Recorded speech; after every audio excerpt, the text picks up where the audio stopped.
O maior salmo da Bíblia, também o maior capítulo na nossa divisão, é também um salmo muito simples que trata de um assunto só, porém muito importante. É o seu relacionamento com a palavra de Deus. Eu não acredito na vida cristã sem a palavra de Deus. Alguém que vive a vida cristã de louvor, de orações, de subir um monte e não valoriza a palavra, não estuda a palavra, está muito mal.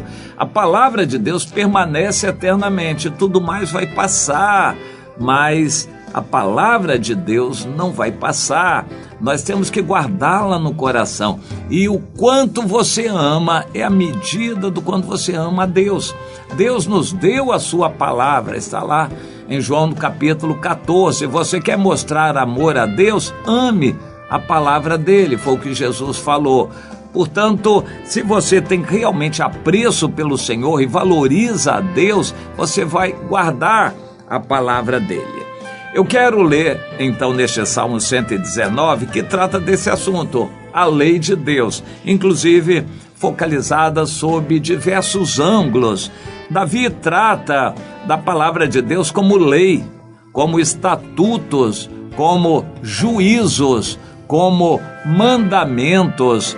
Davi usa várias expressões aqui, não sinônimas, mas se referindo à palavra de Deus sob diversos ângulos. Nós podemos entender a palavra de Deus como orientação, como uma fonte de revelação. Há pessoas que vão buscar na Bíblia a revelação de Deus e acham. Há pessoas que vão buscar apoio devocional, a pessoa está angustiada, ela não quer fazer estudo nenhum da Bíblia, ela quer que Deus fale com ela uma palavra ao seu coração para acalmar. Então ela abre a Bíblia e encontra resposta para o seu anseio. A Bíblia é como uma fonte devocional, mas a Bíblia também é fonte de vários outros aspectos. Quando você vai estudar uma doutrina, você vai encontrar na Bíblia a orientação e assim por diante. A Bíblia, vista sob vários ângulos, ela é inesgotável, e eu fiquei simplesmente impressionado com o que recebi e li sobre o George Miller. A gente tem ouvido de servos de Deus que têm lido a Bíblia muitas vezes. Eu já li mais de 100 vezes, não tenho a conta, mas eu já li mais de 100 vezes a Bíblia toda. E, no entanto, isso não é muito. O George Miller, já bastante idoso, digamos lá pelos 60 anos de idade, já tinha lido a Bíblia centenas de vezes. Daí por diante, nos últimos 22 anos de vida e de ministério dele, ele leu ainda 200 vezes a Bíblia. 200 vezes a mais ele leu a Bíblia. Então, o que eu já li é muito pouco em relação, por exemplo, ao que George Miller leu. E no final, ele disse: eu estou assim sentindo que estou apenas arranhando o conhecimento de Deus. Eu ouvi de um pastor na Coreia que já leu a Bíblia 1.800 vezes. 1.800 vezes ele leu a Bíblia toda. Você já leu a Bíblia toda? Uma vez? Quantas vezes? Você lê todos os anos a Bíblia? Eu acredito que a dose de leitura de uma vez a Bíblia ao ano é bom. O mínimo, no meu entender, para quem quer amar a Deus e servir ao Senhor, fazendo a obra dele. É o alimento que eu reputo assim como necessário. É uma dose que dá aproximadamente 3 capítulos por dia.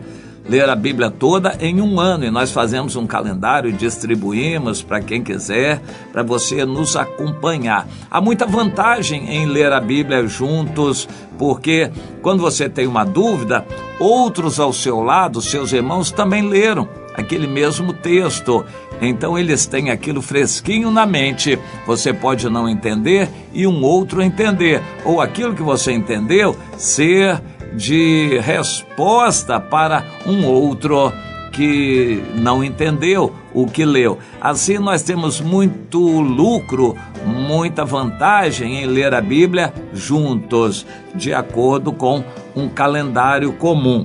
Isso tem sido muito proveitoso e quem começa não para mais.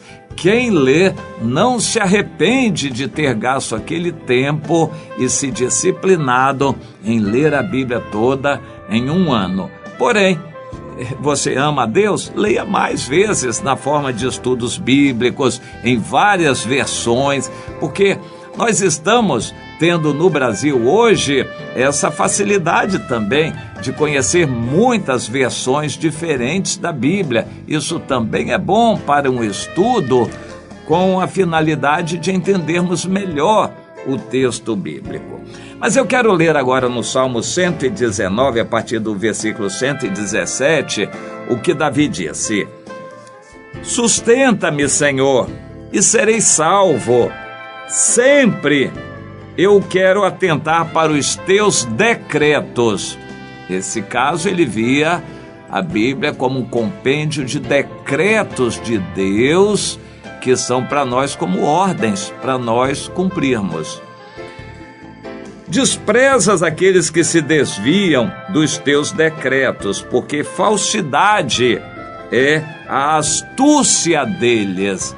As pessoas que se desviam das palavras de Deus acabam se dirigindo por outras palavras, pensamentos e valores e acabam então nas garras da ganância. Eles estão com astúcia, aproveitando as coisas para o seu bem próprio, e isto não é o que Deus manda na palavra. Ele manda abrirmos mão do nosso eu. Ele manda você temer a Deus e honrar a Deus como principal de tudo que você tem. Deus manda você esperar nele e assim por diante. Nós que lemos a Bíblia estamos guardando a palavra dele para obedecer. E Davi diz que aqueles que se afastam de Deus é porque não querem saber da palavra de Deus e não tem Deus no seu coração. E a palavra de Deus não fica guardada na sua mente. Em consequência, eles vão se dirigir pela astúcia, o que será muito ruim. Continuando, Davi diz: Senhor, tu rejeitas como escória todos os ímpios da terra, por isso eu amo os teus testemunhos.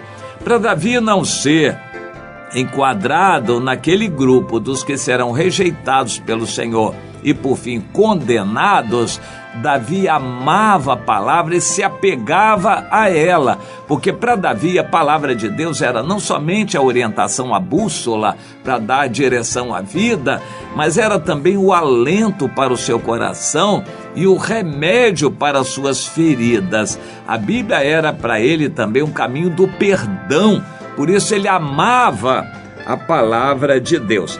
E ele diz no versículo 120: arrepia-se-me a carne com temor de ti e temo os teus juízos.